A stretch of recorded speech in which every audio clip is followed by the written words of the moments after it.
और आपने सत्संगियों से पूछ करके याद किया होगा, उसको बराबर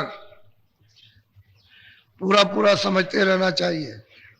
जब कभी उल्टा ऊपर नीचे सुमरन करोगे फल नहीं होगा, मिलेगा नहीं, मेहनत आपकी व्यर्थ जाएगी।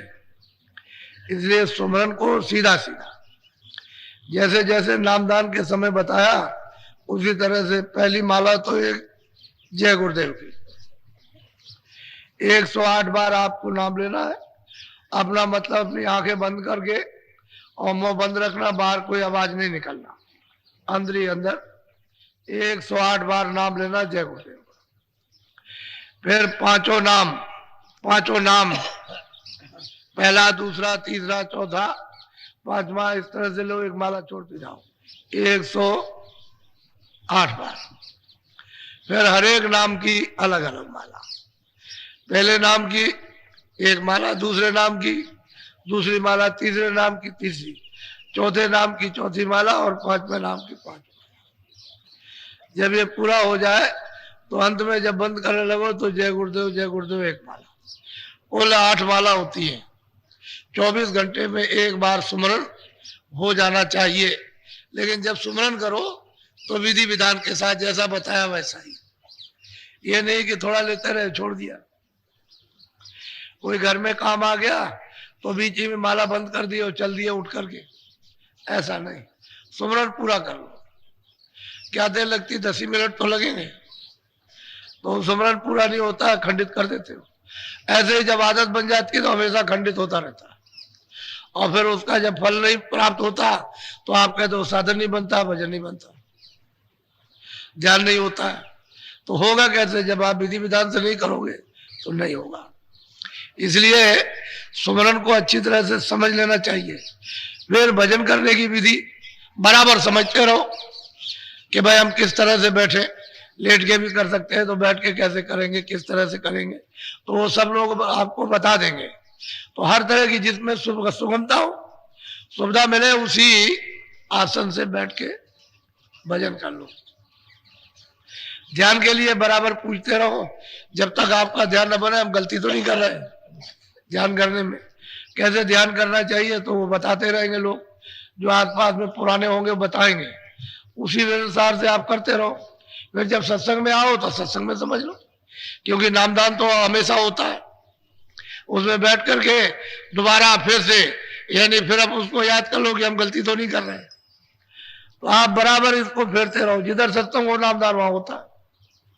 कहीं भी किसी जगह भी वहां पहुंच गए, उसको अच्छी तरह समझ लिया, फिर उसको मतलब पूछ लिया, ताकि मतलब यह है कि आप ठीक करते हो कि नहीं करते हो। मन मोटा ना होने पाए कि ये समझे कि भाई हम बहुत पुराने सत्संगी, लोग कहेंगे अभी तक तुमने कुछ नहीं किया, तो तुमको सया हरम, इसके पूछने में कोई सया हरम, बार बार पूछते रहो कि हम गलती तो नहीं कर रहे, भूल भरम तो नहीं है, उल्टा सीधा तो नहीं कर रहे, ऊपर का नाम नीचे, नीचे का ऊपर। इस तरह से पूछते रहोगे तो हमेशा सचेत रहोगे, तब आपको हर चीज का फल मिलेगा। तो सुमरन भी बनेगा, ध्यान भी बनेगा, भजन भी बनेगा। उल्टा सीधा करोगे तो गड़बड़ रहेगा। अच्छा, अब आए हो अब सत्संग के लिए, तो आपको बताया कि 7 बजे यहां आ जाओ, तो मैं 20 मिनट थोड़ा भजन कराऊं, 20-25 मिनट, फिर बाद में सत्संग, फिर बाद में जो नए लोग आ जाए फिर उसके बाद फिर बैठाऊंगा, क्योंकि ये तो काम जरूरी है। ये काम घर के कामों से बहुत महत्वपूर्ण, दुनिया के काम से सबसे बड़ा काम है, इससे बड़ा दूसरा कोई काम नहीं, और ये जरूरी है। तो उसको तो आपने पीछे कर दिया, जो अपने काम नहीं उसमें लगे पड़े हुए, और उससे कुछ मिलने जुलने वाला नहीं है, सिवाय परेशानी के, सिवाय तकलीफ के कुछ नहीं। तो अभी 20 मिनट आप लोग भजन पर बैठोगे। भजन पर बैठने का मतलब उसको समझ लो अच्छी तरह से, कि जब आप भजन पर बैठो तो आंख बंद, बाहर से कुछ नहीं देखना, कान बंद हो जाएंगे। कभी कभी ऐसा करते हुए ऐसे करके आंख और खोल के देखने लगे इधर हमारे बगल में कुछ कर रहा कि नहीं कर रहा, तो ये तुम्हारा भ्रम है, वो करे ना करे, वो तो उसके ऊपर जोड़ो, तुम तो करो, तो तुमको खुद ही भ्रम हो गया। फिर कभी कान खोल देते हो, कभी कुछ करते हो, तो अधूरा काम करते हो, संदेहजनक। इसलिए आपको आपका भजन नहीं बनता। ना ध्यान बनता है। तो ये नहीं, लगन के साथ बस ये देखना उस समय पर कि हमारा मन झगड़ा झंझट में, काम में, इसमें उसमें, घर खेती में, वहां दुकान में, जानवरों में, कहीं किसी जगह पर भाग करके न चला जाए, उसी को रोकथाम करनी है थोड़े समय के लिए। जितनी देर भजन में बैठो उतनी देर उसकी रोकथाम करो और कानों के साथ उसको लगाए रहो, ताकि कान यानी काम करने लगे सुनने का। जब मन बुद्धि चित्त जब नहीं लगेगा तो पर्दा तो इन्होंने इकट्ठा किया है, ये पर्दे के साथ रहेंगे तो पर्दा चटेगा, कटेगा, साफ होगा, उतरेगा, और जब ये भाग जाएंगे तो पर्दा जो कहते हैं वैसे ही रहेगा और कान कुछ नहीं कर सकते। कान तो मतलब उन्होंने काम करना छोड़ दिया, लेकिन इनकी मदद से, क्योंकि पर्दा इनका जमा किया हुआ है, तो मदद करेंगे तो पर्दा साफ होगा, तो कान सुनने का काम करने लगेंगे। नहीं तो कान जैसे के तैसे बंद। तो उस जीवात्मा में, सूरत में तो स्वयं कान है, उसमें कान बनाने की जरूरत नहीं है। जैसे बाहर का कान खराब हो जाता है, ऐसा ही उसका कान खराब हो गया। क्यों? कि इस पर भी पर्दा आ गया तो कान खराब, और उस पर भी पर्दा आ गया तो उसका भी कान खराब। वो चेतन कान है, ये जड़ है, बस इतना ही अंतर है। वो चेतन है, वे जड़ है। तो चेतन चेतन की आवाज सुनेगा, जड़ जड़ की आवाज। ये जड़ उसकी आवाज नहीं सुन सकते, चेतन चेतन की आवाज सुनेगा। तो उस समय पर निगरानी रखना कि मन बुद्धि चित्त इधर उधर ना भगे। 1 मिनट 2 मिनट आपका लग जाए, उतने में काम बनता है।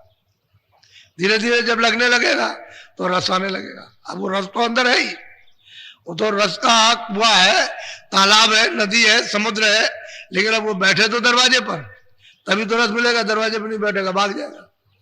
तो दरवाजा जब टूट जाएगा तो उधर तो कुछ मिलने वाला नहीं। तो 20 मिनट बैठाऊंगा भजन पर।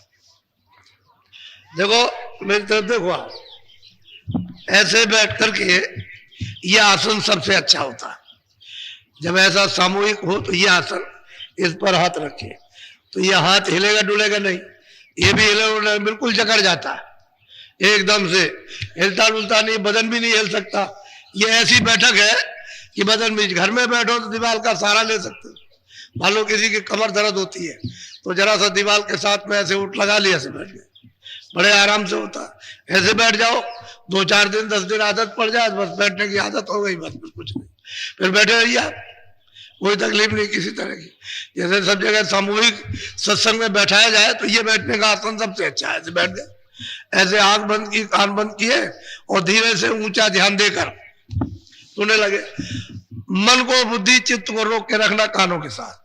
अच्छा बैठ तो जाओ भजन पर, कपड़ा डाल लो, सब लोग बैठ जाओ, आंख और कान बंद करो, सुनो ऊपर की तरफ, बोलो जय गुरुदेव, जय गुरुदेव। नाम किसका? गुरु का ध्यान कर प्यारे। बच्चियों, ये मन बहुत काल और जुगों से सूरत के साथ लगा दिया गया। जब सूरत सतलोक से आई, नीचे उतार करके लाया गया, तो सहदल कमल में इन सब को साथ कर दिया, मन को भी, बुद्धि को भी, चित्त को भी और अहंकार को। ये सूरत के साथ लगा दिए गए। फिर ये नीचे उतर करके आए अंडलोक में, वहां भी इसके साथ और बखेड़े लगा दिए गए। 10 इंद्रिया, रजोगुण, तमोगुण, सतोगुण, ये और उनके साथ कर दिए। जब यहाँ आ गए तो ये 5 तत्वों का खोल, जल पृथ्वी अग्नि वायु आकाश का बना हुआ ये मसाले का ढांचा इसको लगा दिया। अब इतने दूर दराज जा करके और इसके जाल में फंस गए। मन जो हो गया इंद्रियों का रस्या हो गया। किसी ने रोकथाम पर की नहीं, कोई रोकते होते, इनको मना करते होते तो कभी कभी रुकता। तो ये मन हमेशा आजाद रहा, जो चाह सो किया। अब इसको वापस जाने में मरना है तो कहता है मैं मरूंगा नहीं, अब मुझसे वापस नहीं जाया जाता। मैं कैसे जाऊं, इनको कैसे छोड़ूं? मेरी आदत पड़ी हुई है इन बाहर के विषय विकारों में, भोगों में, तो ये छोड़ता नहीं है। और बगैर मदद मिले हुए मन इन विकारों को छोड़ नहीं पाएगा। इसीलिए महात्माओं की जरूरत पड़ती है कि वहां चलेंगे, फरियाद करेंगे, प्रार्थना करेंगे, अर्जी करेंगे, कमजोरियों को बताएंगे कि हमसे भजन नहीं होता, ध्यान नहीं होता, हमारा मन नहीं लगता है, बुद्धि नहीं लगती है, चित्त नहीं लगती है। तो वो समर्थ है, उनकी दया दृष्टि हो जाएगी तो मन को रोकेंगे, बुद्धि को थोड़ा जगा देंगे, चित्त को रोकेंगे और लगाएंगे थोड़ा सा। तो मदद मांगने के लिए तो चाहिए किसी का सहारा, और बिना सहारे के कुछ करोगे तो कुछ पता नहीं चलता। तो रामायण पढ़ते रहो, गीता पढ़ते रहो, भागवत करते रहो, पूजा करते रहो, एक पैर से खड़े रहो, व्रत करते रहो, बिना आधार के जब करते रहोगे तो मदद नहीं मिलेगी। जब चाहेगा जब ही छलांग मार जाएगा और भाग जाएगा। तो असल में मन कितने युगों से यहाँ आया हुआ और बड़े बड़े इसके लिए साधन किए गए, लेकिन रुका नहीं। ऋषियों का भाग गया, मुनियों का भाग गया, तपस्वियों का भाग गया, ज्ञानियों का भाग गया और लग गया विकारों में। ये तो बिना महापुरुषों के ये बस में नहीं आता। और जब वो भेद देते हैं तो नाम की चोट पड़े, शब्द की जब चोट पड़ती है तो चुप हो जाता, क्योंकि शब्द की चोट को बर्दाश्त नहीं कर सकता, तो चुप हो जाता है। फिर उसमें चोट भी पड़ती है, रस भी आता है। जब चोट पड़ेगी और रस आएगा तो उसे मीठा लगता है, तो ताकतवर हो जाता है, तब ये भोगों को छोड़ता है। बिना नाम की शब्द की कमाई के मन बस में कभी आ ही नहीं सकता, क्योंकि और साधन तो सब छुट्टा है, यही बस में करने का साधन है, क्योंकि इसका आधार है। नाम का आधार शब्द का, आवाज का, बाजों का आधार। जब आधार से जब चलेंगे तब तो बस में हो जाएगा, और उसमें मिठास है, ठंडक है, आनंद है। और बिना आधार के बगेंगे तो कितना करते रहो, जब चाहेंगे जब ही निकल जाएगा। इसलिए लोगों का मन नहीं रुकता। तो मन बड़ा फोरेबी है, जाली, धोखेबाज, बेईमान, वादा खिलाफी करेगा, भाग जाएगा, लगेगा नहीं, सब काम करेगा। तो ये फरियाद करते रहते हैं गुरु के पास जा करके कि हम नहीं लगता है, ये भागता है, बड़ा परेशान किए हुए, ये को दया कर दीजिए, कुछ कृपा कर दीजिए। तो फिर धीरे धीरे धीरे धीरे वो सत्संग का मोया वचनों का लगा करके इसको जब सुनाते हैं तो फिर धीरे से मतलब महीन होता है। ये मोटापन इसका जाएगा तो मन महीन कर लीजिए, कहते हैं इसको महीन को शब्द सुना सुना कर इसको महीन कर लो, तब शब्द में लगेगा, क्योंकि शब्द उससे भी ज्यादा महीन है, उससे भी ज्यादा बारीक है। तो वैसे शब्द की चोट सहन नहीं कर सकता, और उसके मतलब ये कि सुन नहीं सकता। तो मन को थोड़ा बहुत बाहर से महीन किया जाता है, इसको घिसा जाता है, जैसे चटनी बनाई जाती है ऐसे ही। जब ये घिस जाता है तो फिर लग जाता है, तो समय लगता है उसमें। कृपा हो जाए गुरु की तब तो देर नहीं लगे, लेकिन धीरे धीरे वो जबरदस्ती नहीं करते, नहीं मेरे को मार पीट करके सब करके मतलब सख्ती करके उसको ठीक कर दे, लेकिन वो फिर दयाल अंग नहीं रहता, उसमें काल अंग रहता है, और काल अंग में रहकर दयाल में नहीं जा सकते वहां। तो इसलिए महापुरुषों के पास दयाली अंग रहते हैं, दया ही करते रहते हैं, धीरे धीरे धीरे धीरे धीरे धीरे दया कर देते, कृपा हो जाती है, तभी लगने लगता है। आपको क्या मालूम था भजन किसको कहते? वहां प्रयागराज में जब लोग बैठ के करने लगे तो कहने लगे कि भाई हमने तो ऐसा कभी देखा नहीं था कि ऐसे भजन किया जाता है। तो गाना गुना गाना ये कोई भजन है? भजन तो एकांत में होता। भजन कहते हैं देववाणी सुनना, आकाशवाणी सुनना, ध्यान करना, आँख खोलना तो देखना उसको तो एकांती में किया जाता। पहले लोग एकांती में करते थे, अब ये चलते चलते ये सब मैदान में आ गए। शोर सपाटे में एक दूसरे की कोई बात सुन सकता, कोई किसी की नहीं सुनता। भजन और ध्यान तो एकांती में होता, हमेशा होता है, हमेशा होता रहेगा, उस शोरगुल में कभी नहीं हो सकता। और जब एकांत में इसकी कमाई कर लो तो शोरगुल फिर कुछ नहीं करता, फिर कहीं भी रहो, लेकिन उसे एकांत चाहिए चाहिए। जब एकांत में जब पक जाएगा, सिद्धि कर लेगा, सिद्धि हो जाएगी, सब कुछ कर लेगा, फिर उसके बाद शोर उसके लिए जैसे जंगल वैसे घर, फिर बाहर अंदर एक रस, फिर कुछ उसका नुकसान नहीं है, क्योंकि वो तो अंदर चला गया। तो अंदर का सुनने लगा, बाहर से कोई मतलब नहीं, कहीं भी बैठ जाएगा सर से सिमटा हो जाएगा। लेकिन जब तक अंदर नहीं जाता तब तक तो बाहर तंग करेगा ही। तो बाहर ये फंस गए शोर सपाटे में। ये कोई भजन होता है? वो मतलब यह है कि वो भोजन कर रहा है, पेट भर रहा है, पेट इससे भरेगा नहीं। इसलिए बड़ी समझदारी से सत्संग को सुनना चाहिए, क्योंकि वो तो थोड़ा बहुत सत्संग मिला, क्योंकि ज्यादा दिन का तो सत्संग नहीं है, 10 दिन 20 सत्संग आपको मिल गए तो मतलब ये कि कम है। कितने जुगों का मन, कितने कितने दांव, कितनी कितनी सीढ़ी जंगल रास्तों से भटका हुआ, और एकाएक जगह पर आ जाए, कृपा के बिना नहीं होता, दया हो जाती तभी होता है। तो महापुरुषों ने सबके लिए रास्ते दिए कि भाई कैसे तुम कैसे लगोगे, भजन कैसे समझोगे, करोगे कैसे भजन। जब तक वो रास्ते नहीं मालूम होंगे तो अपने को क्या पता चलेगा, तो क्या करें। तो जीवों को समझाते हैं महापुरुष, जब जब आते, कोई भी आया जीवों को समझाने का काम किया।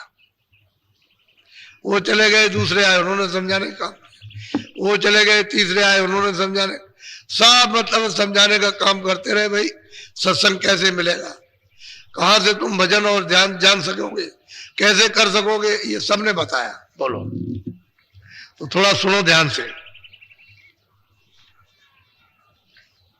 करो खोज कर भाई, बिन गुरु कोई राह न पाई। अब सब जीवों को ताकीद करते हैं, वो सचेत करते हैं कि भाई गुरु करो। कहते हैं कैसे खोज कर भाई, कहे जीवो तुम ऐसे किसी गुरु को खोज करके करो जो रास्ता जानता है। जो रास्ता नहीं जानता है वो तो आपको कुछ बता नहीं सकेगा, तो गुरु खोजो, और खोज के जब समझ में आ जाए कि यहाँ से हमारा काम होगा, हमारा काम बन जाएगा, हम जाग जाएंगे, तो कहते हैं कर लो। करने का मतलब है उनसे रास्ता ले लो, करने का मतलब भेद ले लो। यह कहते हैं गुरु करो खोज कर भाई, गुरु करो खोज करके, जान करके, समझ करके, फिर ऐसे नहीं जब रास्ता मिल जाए तो फिर भजन करो, भजन कर लो। तो गुरु करो खोज कर भाई, बिन गुरु कोई राह न पाई। कहते हैं बिना गुरु के कोई रास्ता नहीं पा सकता है। जिस गुरु ने देखा वही रास्ता बताएगा, जिसने देखा नहीं वो क्या बताएगा, वो तो कुछ बताए नहीं। इसलिए गुरु करो कब करना, खोज करके, जान करके करना, अनजान में नहीं कि ये रास्ता जानता कि नहीं जानता। जब वो बता दे आपको ये रास्ता चलने का, चलो, तो कहते हैं फिर करो। बोलो, जग डूबा वो जल धारा, कोई मिला न कारण। कहते हैं कि जगत के जीव बेचारे क्या है, वो सागर की नदी में, वासना में, काम में, क्रोध में, लोभ में, मोह में, आशा में, तृष्णा में, मार में, पीठ में, गाली गलौज में, मोहब्बत में, इसमें सब के सब डूब गए। अब कोई इससे निकालने वाला तो कोई मिला नहीं, तो कैसे निकालेंगे, ये छुटकारा कैसे पाएंगे। तो कहते हैं जीव जगत में आए सब डूब गए। क्यों डूब गए, कहते हैं कोई काटने वाला, कोई गुरु आपने खोज करके किया नहीं जो आपको निकालता, बिना गुरु के रह गए। अब कहोगे हमने किताबें पढ़ ली, रामायण पढ़ ली, गीता पढ़ ली, किसी महात्मा किताब पढ़ो, उससे कुछ नहीं होता। गुरु करो खोज कर भाई। कहते हैं कि ढूंढो, तलाश करो कि भाई गुरु है वो जानता कि नहीं जानता है। जो जानता होगा वही चीज आपको बताएगा, जब ये समझ में आ जाए। इसीलिए कहते हैं सत्संग सुनो। सत्संग सुनते सुनते सुनते सुनते जब तुम्हारी बुद्धि पक जाएगी और मन तुम्हारा जब स्थिर हो जाएगा, तब समझ में आ जाएगा। तो कहते हैं फिर तुम ले लो रास्ता। फिर कहते हैं फिर करो, फिर करो, फिर उस रास्ते पर चलो जिस पर गुरु चलाए, उस रास्ते से निकल चलो, तब तो पहुंच जाओगे। क्योंकि गुरु जो रास्ता जानता है वही बताएगा, जो नहीं जानता वो नहीं बताएगा, क्योंकि उसे तो मालूम है नहीं है। तो कहते हैं फिर चल दो उस रास्ते पर, जब मिल जाए रास्ता तो चलना चाहिए, फिर उसमें इधर उधर नहीं। बोलो, कहते हैं सारा जगत डूब गया, बचने वाला कहते कोई मिला ही नहीं, जो निकाल लेता है इनको काट लेता। इन विकारों से, बुराइयों से, लोभ से, मोह ममता से इनको रास्ता बताता, तो कोई मिला ही नहीं, तो निकालेगा कौन। बोलो, जग पंडित भेख विचारे, क्या जोगी ज्ञानी। कहते हैं कि जगत में पंडित भेख, साधु, साधु बनने से तो साधु होगा नहीं कि हमने भेष बना लिया, दाढ़ी रख ली, बाल रख लिए और हम बाहर चले गए जंगल में, मारे मारे फिरते हैं। उनका खुद तो मन बस में नहीं है, खुद रास्ता जानते नहीं, दूसरों को क्या बताएंगे। अपना तो काम किया नहीं, और वो क्या किया। तो कहते हैं क्या पंडित, क्या भेष विचार, क्या जोगी क्या नहीं हारे। वो भी योग करते करते हार गए, उनको भी कुछ नहीं मिला, वो भी वैसे ही रह गए। ये भी हार गए, वो भी कभी ये करो कभी वो करो, कभी पूजा करो कभी पाठ करो, कभी इसको करो, कभी उसी में लग गए। तो इसमें क्या मिलेगा। अरे रास्ता तो मनुष्य रूपी मंदिर में है, जीवात्मा तो चेतन बैठी है मंदिर में, तो उस मंदिर में रास्ता मिला नहीं तो वापस कैसे जाओगे। वो तो आने का रास्ता तो एक है। जब दरवाजे में बैठ गए तो भटक गए। अब वो दरवाजा बंद हो गया, ये बाहर इंद्रियों का खुला हुआ, तो इधर में भटक गए, इस जगत में, इस संसार में, मोह ममता में, इसमें विषय वासनाओं में, इसमें लग गए। तो वापस जाने का रास्ता नहीं। इसलिए गुरु करो खोज कर, जो उल्टा जाने आने वाला हो, जो वापस लौट करके पहुंच गया हो अपने घर में, ऐसे गुरु को कहते हैं खोज कर, तलाश करके करो। जब रास्ता दे दे तो फिर चलो उसी रास्ते पर वापस हो जाओ। बोलो। संतन से प्रीत न धारी, क्यों उतरे भोजन। कहते हैं कि जब जब वो महापुरुष आए, जब जब संत आए तो कहते हैं उनसे तो उन्होंने प्रेम किया नहीं, उनका सत्संग सुना नहीं, उनसे रास्ता लिया नहीं। तो ये बताओ कैसे पार जाएंगे, इस भोजल से कैसे तरेंगे, कैसे किराए लगेंगे, जन्म मरण कैसे छूटेगा। फिर मतलब 84 चले गए 4 खानों में, नरकों में, तो फिर लौट करके उधार आते। बहुत लंबा चौड़ा बियाबान जंगल है, जो चला गया लौट के आएगा। कब फेरा लगेगा आके, कितने युग बीत जाएंगे जंगलों में, जीव जंतु का आदि की योनियों में भोगते रहो, पड़े रहो उसमें, रोते चिल्लाते रहो, मौका नहीं मिलेगा। क्योंकि कर्म ही ऐसे नहीं किए जिसकी वजह से आपको जल्दी मौका मिल जाए। अब उन योनियों का कर्म किया, उसमें भोग रहे हो, तो अब कितने युग बीतेंगे, उसका कोई अंत नहीं है। तो कहते हैं कि भाई संतों से तो प्रेम किया नहीं, उनके पास तो गए नहीं, इसमें लग गए, ये कर लो वो कर लो वो करो, ये करो, इसी लोभ लालच में, ममता में, और अपने अपने स्वार्थ में फंसे रह गए। तो अपने जीव के कल्याण की तो फिक्र हुई नहीं उनको, बस ये है कि पेट भरो। पेट तो जानवर भी भरते हैं, आदमी तो है, तो आदमी है, उसको तो बुद्धि मिली है, तो वो सोचता है पेट भरो पेट भरो। पेट तो जानवर भी भर लेते हैं, उनके पास नहीं बुद्धि है, लेकिन दिन में अपना कहीं घास घूस चले आएंगे, पेट भर लेंगे। पेट भरने की बात तो सभी की, लेकिन मनुष्य होकर के पेट भरने की बात नहीं सोचना चाहिए। उसको ये सोचना चाहिए कि जो मेरे भाग में है वो मुझे मिलेगा, आप कुछ आगे के लिए कर ले। तो आगे के लिए कुछ करते नहीं है, और संतों से प्रेम करते नहीं, सत्संग नहीं करते, उनके पास आते जाते नहीं है, तो भटका तो खाएंगे। अब उनके साथ लग जाओ तो क्या गिरोगे नहीं, उनके साथ लगोगे भौजाल में पड़ोगे, फिर वापस लौट जाओगे। आए हो दरवाजे में बैठ गए, और दरवाजा आप ढूंढ नहीं रहे हो, जा नहीं रहे दरवाजे से निकल करके, और वापस लौट गए। फिर 84 में 4 खानों में वापस हो गए, फिर भोगो जाकर। पढ़े विद्या बहुत प्यार से समझाते हैं, कोई तीर्थों में दौड़ दौड़ के जाते हैं, वहां चलो वहां चलो वहां चलो, चलो द्वारका चलेंगे, चलो हरिद्वार चलेंगे, काशी चलेंगे, रामेश्वरम, भागते रहते हैं, कहते बस वहां चलो, यात्रा करते रहते हैं, बहुत कुछ नहीं। कोई विद्या में फंस जाते हैं, ये पढ़ो वो पढ़ो वो पढ़ लो। इसी पढ़ने लिखने में कमाई कोई नहीं करता। जिसको आत्मज्ञान हो, जिसको ईश्वरी ज्ञान मिले, जो यहाँ से छुटकारा पाए, कुछ नहीं, इधर भाग करके उधर गए, तब तक बुढ़ापा आ गया, बस खत्म हो गया। क्या देर लगती है, समय जाते क्या देर लगती है, बस निकल गए। अब इसमें तो फंस गया करके, इसमें मिला कुछ नहीं, बस भटक गए। अब जो करने की है उसका तो फल मिलेगा, तो करने तो वो किया है जो खानों में जाने की, तो छुटकारा कैसे हो जाएगा, जीव निवृत्त कैसे होगा। बोझा लाते रहे और कहोगे नहीं हम तो छुटकारा पा जाएंगे, कैसे हो।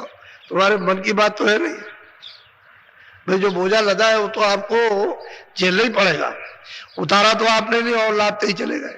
तो बोझा लाद लिया तो खानों में जाकर फिर उसको अदा करना है। बोलो।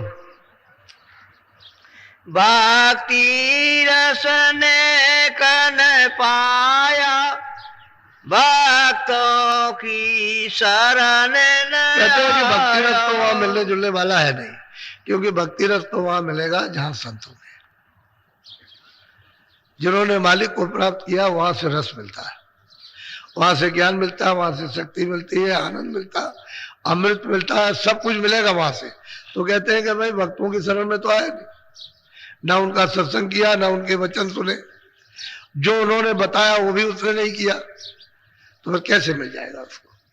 क्योंकि ये तो देश जो है, सही बात तो यह है कि बिना महात्माओं के इस जीव का छुटकारा हो ही नहीं सकता।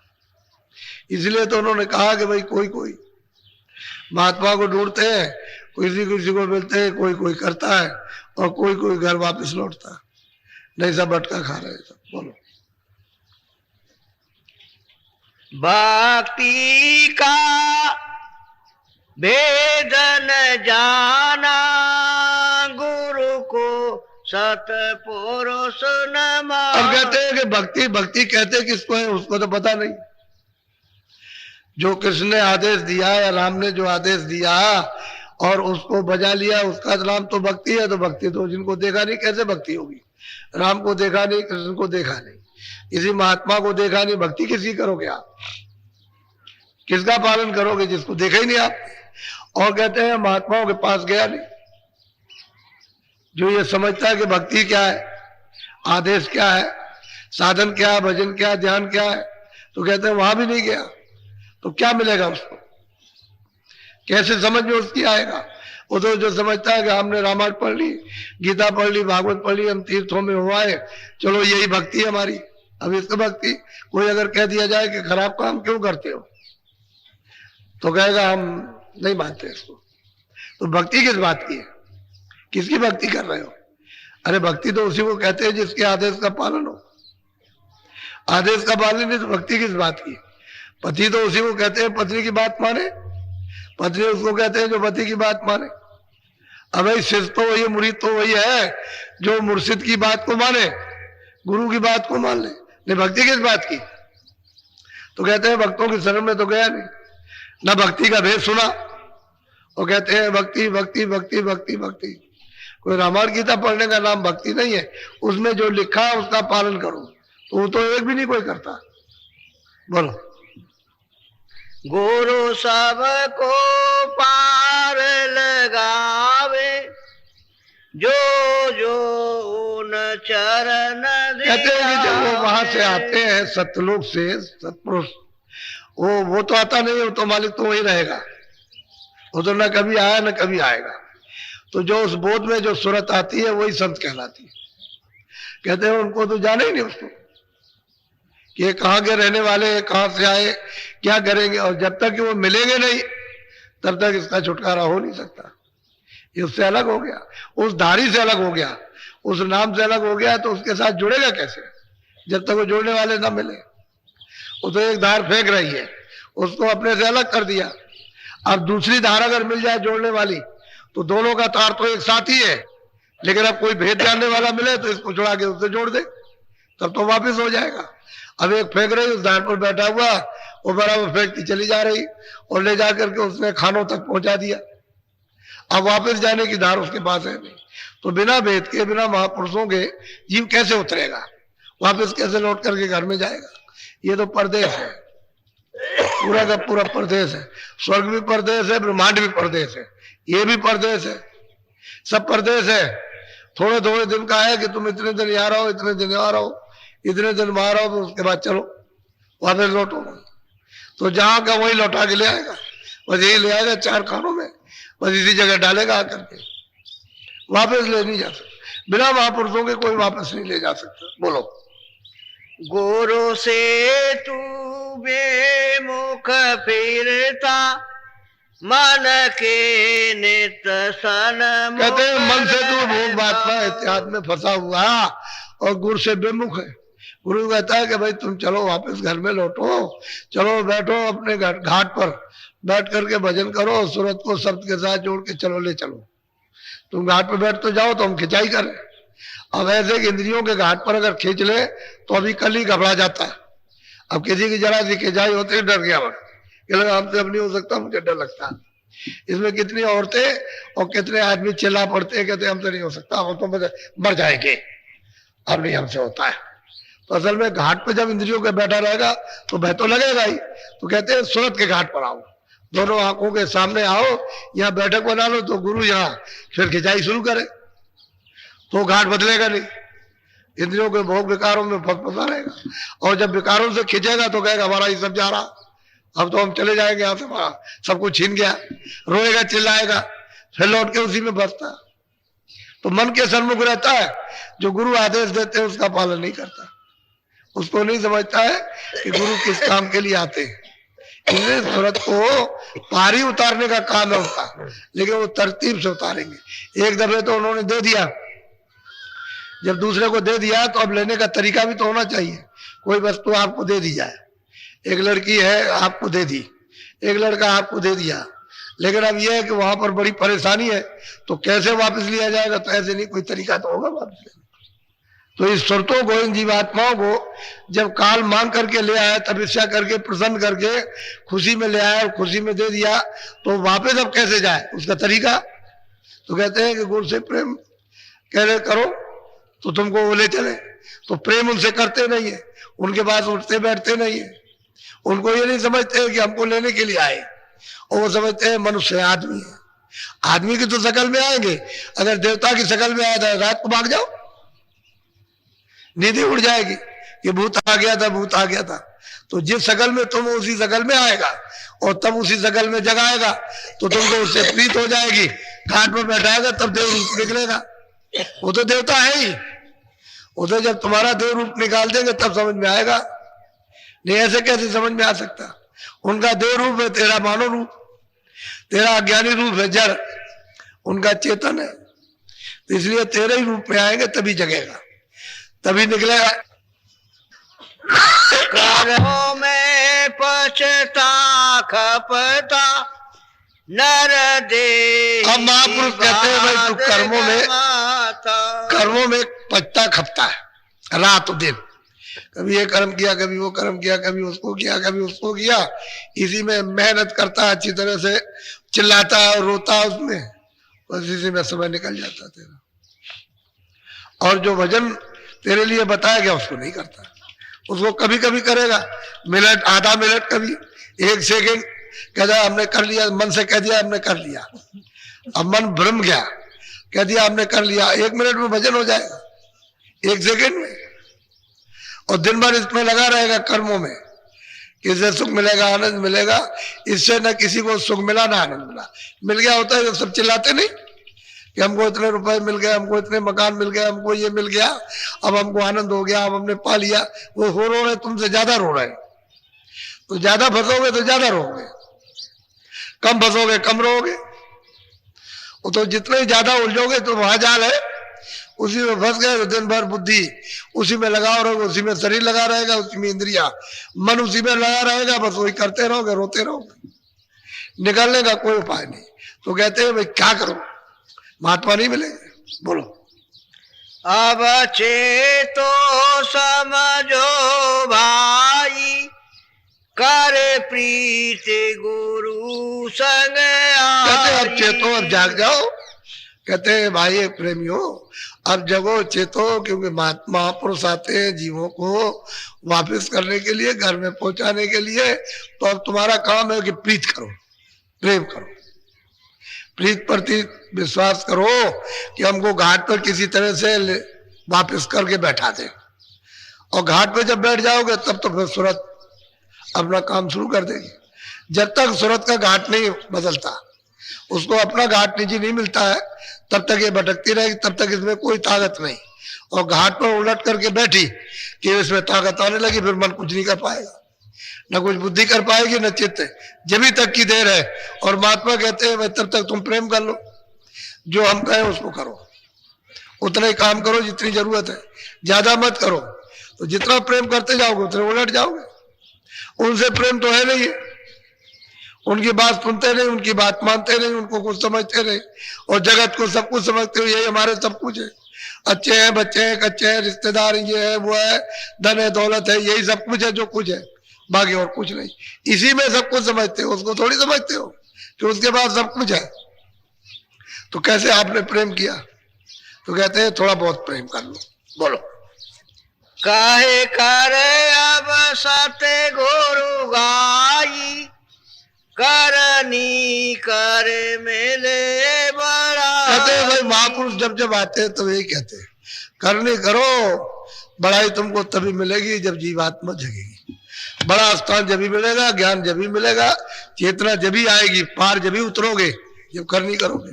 करनी करो, मार मन डालो इंद्रिय रोग द्वारा, करनी थोड़ा करो, मन को थोड़ा सा विषयों की तरफ से रोको, थोड़ा थोड़ा रोकोगे और करनी करोगे तो ढीला हो जाएगा, नहीं तो उसमें जकड़ा हुआ विषय विकारों में। थोड़ा ढीला तो मन को करना ही चाहिए, जब ढीला आदत उसकी बदल जाएगी, करने में जब लग जाएगी उसकी आदत और इन भोगों से छूट जाएगी तो जल्दी काम बन जाएगा, नहीं तो उसी में दिन और रात लगे पड़े हुए और मिलने जुलने वाला कुछ नहीं है। वो सब क्षणिक है, ठंडक क्षणिक ठंडक है, आनंद तो है ही नहीं। उसकी ठंडक आती है शब्द की, नाम की, छन छन के ठंडक आ रही है, शीलता उसी से समझता है कि आनंद है। अगर कहीं सच्चा आनंद मिल जाए तो काफी बन जाए।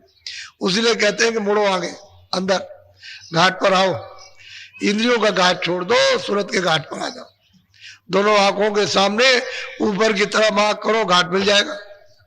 तो हम लोग उधर बैठते ही नहीं, और थोड़ा एक आध मिनट कभी ऐसा किया और बस फट से किसी ने कुछ कह दिया, कहीं कोई आ गया तो आंख खोल दी और खोल करके उठ के चल दिए, काम करने पूरा दिन निकल गया, आप कुछ नहीं कर पाते।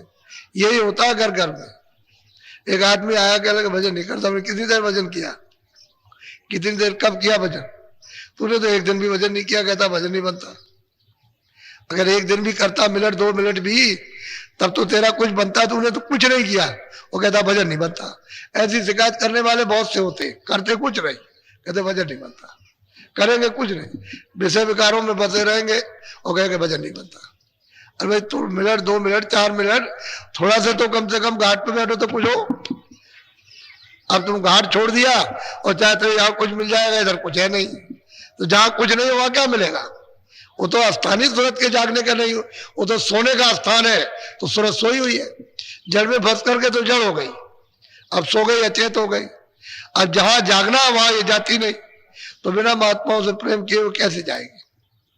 वो मिल जाए पूरे तब तो मिले। तो कहते हैं गुर करो खोज कर भाई, सबको एक तरफ से करा भाई। कोई अगर जाना चाहो पार तो गुरु करो खोज कर, कोई गुरु में बहु पार न जाई, कोई पार नहीं जा सकता। और रामायण में भी यही लिखा है, व्यास ने भी यही कहा, वशिष्ठ ने भी यही कहा, बगैर गुरु के पार नहीं उतर सकता कोई भी। सब लोगों ने कहा, लेकिन कहते हुए भी नहीं ढूंढते हो, तलाश नहीं करते हो, उसी में उलझ जाते हो कि ये करना है, ये करना है, ये करना है। इस संसार के जड़ काम, तो जड़ में आपका जन्म होगा। जहां आशा था बासा, जड़ की आशा जड़ में बासा। चेतन की आशा करोगे तो चेतन में बासा मिलेगा। तो चेतन की आशा तो जो चेतन जानने वाला हो वो मिलेगा और बताएगा कि भाई तुम घाट बदल के चेतन में चलो, तब तो चेतन में बासा हो। अब जड़ की चीज है, जड़ में फंस गए, मिला कुछ नहीं। जब अभी नहीं मिला तो बाद में क्या मिलेगा? इसलिए आप सबके सब सत्संग की ज्यादा, सत्संग का नशा होना चाहिए। सत्संग से सब मालूम भी हो जाएगा, सत्संग से भजन भी बनता, जागृति भी आती है, विकार भी दूर होते हैं। सत्संग से बहुत बड़ा लाभ, सत्संग सफाई करता, धो डालता, मन को भी धोएगा, चित्त को भी धोएगा, बाहर से भी धोएगा, अंदर से भी धोएगा, सूरत को भी धोता है और मतलब बाहर इंद्रियों को भी धो डालता। सत्संग नहीं मिलेगा तो सोते रह गए। ये सब जो कुछ फल है आपको सत्संग का, कि जब आप दौड़ धूप करके थोड़ा बहुत सुन लेते हो, उसी से इतनी जागृति आ गई, उतना ही समझने लगे भाई तो कुछ नहीं है। जो कुछ था वो तो हम लेकर के बैठे हुए, तो हमको पता भी नहीं था। घरी के घर में रहे और चलते रहे बराबर, और रोज गबन करते रहे कि हम 12 कोस चले, रहा कोलू का कोलू में, और कार करता है कि 12 कोस रहा, घर का घर ही में, बाहर तो गया नहीं। तो वही मन है, इसी में लगा रहता है, ये किया वो किया, और कहा हमने तो आज कर लिया था और किया कुछ नहीं। अरे पता तो महापुरुषों के पास जाकर के मालूम होगा कि तुम करते हो कि नहीं करते हो, किया कि नहीं किया। ऐसे बगैर जानकार के कैसे पता चलेगा? अब सभी अंधे मिल जाए तो सूरज का पता कौन बताएगा? सबकी आंखें बंद हो जाए, ये कौन कहेगा ये सूरज निकला? एक आध तो होना चाहिए जिसकी आंख ठीक हो और सूरज को देखता हो, वही तो बताएगा। कहेगा नहीं सूरज आया देखो रोशनी हो गई और ये निकला, सब अंधे रहे। तो महापुरुष आते हैं सूरज के समान, वो उस मालिक को देखते, कहते हैं चलो भाई चलो, ये सब अंधे हैं, चलो तुमको आंख दे। तो आंख बना करके दे देते हैं, तो फिर वो देखने लगते हैं, कहते हैं कि नहीं वो तो सूरज है, वो तो मालिक है, उसका रास्ता है, उसका मतलब ये है कि घर है, देश है, उसका आनंद है, तो चल पड़ते हैं। अब वो प्रेमी पीछे से जो प्राप्त करते हैं वही तो गाते हैं कि हमको महात्माओं ने दिया, उन्होंने दिया, उन्होंने दिया, उन्होंने दिया हमको, उन्होंने दिया, फिर वो कहेंगे हमको उन्होंने दिया, उन्होंने दिया, ऐसे। और जब सब सो जाएंगे तो फिर कौन जगाएगा? कोई जगाने वाला तो चाहिए कि तुम सो रहे हो इस मोह निशा अज्ञान रात्रि में, तुम्हारा जीवन खराब हो रहा है, फिर तुमको मिलेगा नहीं। अब तुम जाग जाओ तो सूरत को जगाओ घाट पर जो सो रही है। तो कहते हैं कुर करो खोज कर भाई, सबको ताकीद करते हैं, सबको संदेश देते हैं कि अगर मालिक से मिलना, भवसागर नदी से पार उतरना, तो गुरु करो खोज कर भाई, बिन गुरु कोई राह न पाई, किसी को रास्ता नहीं मिल सकता, तब डूब जाएगा। लेकिन अब यह है कि जितना भी सत्संग मिले वो अपना सौभाग्य समझो, और इस सत्संग को अच्छी तरह से खूब समझदारी से उसको बैठा लो, चित्त में बसा लो, और जो रास्ता बताया जाए उस पर चल पड़ो। सीधा साधा काम है। और जब यहाँ करना सीखो तो घर में भी वैसे ही करते रहो तो जल्दी काम हो जाएगा। अब इधर बैठे न उधर गए, वहां छोड़ दिया, वहां भी करो यहाँ भी करो। जो वहां कम समझ आए तो यहाँ समझ ले लो, जो लगन में कमी हो यहाँ लगन ले लो, और फिर उसके बाद वहां करते रहो। वो तो शरीर पालन पोषण का स्थान है और ये आत्मा के जागरण का स्थान है। तो इधर किधर जब कहीं जहाँ कहीं भी सत्संग मिल जाए वहां फौरन पहुंच गए, ताकि आप अपना भी काम होता रहे और शरीर का पालन पोषण भी होता रहे, दोनों काम हो जाए उससे। इसको चलते चलाते इसको खत्म करो, अब निकल जाओ यहाँ से। ये मनुष्य शरीर है, बड़े भाग से मिला, बार बार थोड़ी मिलता। एक बार उसने अवसर दे दिया, कहा देखो मेरे मकान से ये तुम अपना काम कर लो, तो कहते गुरु करो खोज कर भाई। तुमको जब हमने मना थोड़ी किया है, कोई भी जाकर के खोजो तलाश करो, कहीं ना कहीं मिल जाएंगे, ऐसा थोड़ी है। जब वो रहते हैं तभी वो कह रहे हैं गुरु करो खोज कर भाई, कहीं जरूर मिलेंगे। जब रहते हैं तभी, जब नहीं रहेंगे तो कहना बंद हो जाएगा। फिर महापुरुष कभी ऐसा कहेंगे ही नहीं, फिर बंद कर देंगे कि नहीं अब नहीं मिलेंगे आप, चाहे जितना खोजो तलाश करो। नहीं ऐसा नहीं, गुरु करो खोज कर भाई, बिल्कुल कोई राह न पाई। जब बराबर ये चला आ रहा है तो आपको खोजना चाहिए, तलाश करना चाहिए, तो कहीं ना कहीं मिल जाते, रास्ता मिल जाता, चल पड़ते। तो कहते हैं कैसे चलोगे, उनसे प्रेम कर लो, वो जहां आते जाते हैं वही आपको ले जाएंगे, प्रेम तो करो उनसे। अबे जो जहां आता जाता वहां ले जाएगा। जब प्रेम कर लोगे तो यहाँ से यानी मतलब लड़की को अपने घर ले जाएगा, और जब घर ही नहीं होगा तो कहां ले जाएगा। ये जीवात्मा यहाँ की नहीं है तो अपने घर में वापस लौट जाए तुम अच्छा। तो कहते हैं कि गुरु को करो, किसी को जानकार को, जानकार नहीं मिलेगा आने जाने वाला तो आपको कुछ नहीं मिल सकता। बड़ी सीधी बात महापुरुषों ने समय समय पर सबको बताई, लेकिन जगह कौन, सब सो रहे। जब इस भट्टी अंधकार में सब सो रहे अचेत होकर और दुनिया में खोज रहे हैं कुछ मिल जाए, तो यहाँ मिलेगा क्या, यहाँ है क्या, कुछ नहीं है यहाँ सिवाय रोना धोना और कुछ नहीं हो। चलो यहाँ निकलो, चलो बस ये समय पूरा हुआ, चलो निकलो। वो तुम्हारे सामने तुमको निकालता जाता, लड़के को, लड़की को, इसको, माँ को, पिता को, पति को, पत्नी को, सबको निकाल देता। एक दूसरे चिल्लाते रहते, कुछ नहीं सुनता। अरे यार कोई सुनवाई है, या तेरा कुछ हो तब तो सुनवाई हो, तेरा कुछ है ही नहीं है। वो तो कहता सब मेरा दिया हुआ है, तो तुम इस तरह से काम में लो। तो काम लेना आपने बंद कर दिया, वो फंस गए उसमें। बस जब फंस गए तो झगड़ा झंझट होने लगा, बस उसी में आप रो रहे हो, और किसी का कुछ नहीं। जिसकी चीज है उसको वापस कर दो। कहते भाई जो आपकी चीज अपनी ले लीजिए, आपने दी थी और वापस लीजिए, अब हमको इसकी जरूरत नहीं। वो बिना महात्माओं के वापस कर नहीं सकते हो, तो कोई तो मिलना चाहिए, कोई ना कोई। सबको हवा देते, बिन गुरु गोविंद करा न कोई, कोई भी नहीं पार जा सकता है। लेकिन कौन होना चाहिए कि जो उसको प्राप्त कर चुका। बोलो जय गुरुदेव। पहले तो ध्यान कराऊंगा जब आओगे, और बाद में भजन कराऊंगा। तो पहले जब आए तो बैठ गए ऐसे, हिला डुल्ला बंद, ऐसे बैठ गए इस तरह से, और आंख बंद की, मुंह बंद रखा, और ये आंखें दोनों आपकी ये बंद हो जाएगी। ये बीचों बीच में तीसरी आंख है, अंदर की आंख से सामने सीधा देखने का काम करना। जैसे किसी की आंख खराब हो जाए और उसको बनवाई जाए तो वो ऐसे करके देखता है, कुछ नहीं दिखाई देता। तो वो क्या कहते हैं, जैसे हरा कोई कपड़ा वगैरह पट्टी लगाए रहना, सूरज की रोशनी ना पड़े, नहीं तो रोशनी फिर काम नहीं करेगी। तो वो हरा कपड़ा लगाए रहता है उसको, और मतलब ऐसा देखता रहता है। धीरे धीरे धीरे धीरे कुछ दिनों के बाद रोशनी आने लगती है तो दिखाई देने लगता। ऐसे ही अंदर में है, अंदर में भी ऐसे ही बिल्कुल अंधकार है, एकदम पर्दा पड़ा हुआ धुंधुकार। तो जब आप दृष्टि को एक जगह रोकोगे, एकाग्र करोगे और धीरे धीरे एक जगह जमाओगे, तो धीरे धीरे धीरे धीरे धीरे धीरे धीरे धीरे पर्दा साफ होगा, तो कहीं ना कहीं से रोशनी आने लगेगी, प्रकाश आने लगेगा। वही तुम्हारी अंदर की तीसरी आंख, दिमाग, ज्ञान चक्षु खुल जाता है, वही खुलता है, उसी से दिखाई देता। उसमें तो स्वयं आंख है, उसमें एक आंख है, शरीर में दो आंख है, बस इतनी बात है। तो अब कल से पहले जब आओगे तो ध्यान कराऊंगा, बाद में भजन कराऊंगा। आज तो आपको भजनी पे बैठाऊंगा 20 मिनट।